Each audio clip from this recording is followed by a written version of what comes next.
What would you say is the number one reason why people fail? Not necessarily why they make it, the complete opposite. Right. Lack of brains, lack of effort. Lack of brains, lack of effort. Yeah, they don't do the work. They don't learn, when you walk in the room, when you start a business and you start to talk about somebody, you're never in a vacuum with no competition, unless you're just extremely lucky. And if there's going to be competition, that means somebody else knows your business as well as you do when you get started.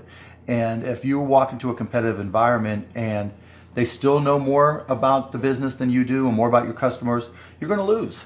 But most people don't consider that. They don't do the work. They don't learn more about their industry. They don't know even about their business. And so you've got to put in the effort to know more about your industry than anybody else. And that's the brains part, and that's the effort part as well. Because look, if you're competing with me, you better know what you're doing. Otherwise, I'm going to kick your ass, and you're not going to outwork me. And so, the combination is usually what kills businesses early on more than anything.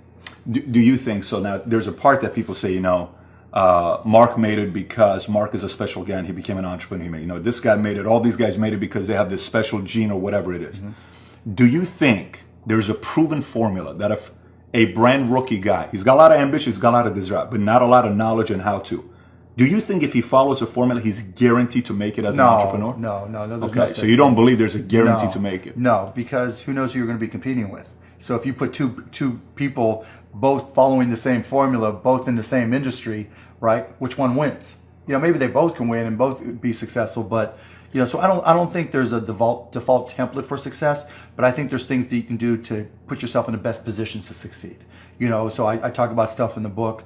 I talk about the one thing in business you can control is effort. Mm-hmm. Going out there and sales, curing all. So I think and I agree with your point that there are things that if you do them, you put yourself in the best position to succeed. But if you just walk into a buzzsaw and somebody else is doing them a little bit better, it happens.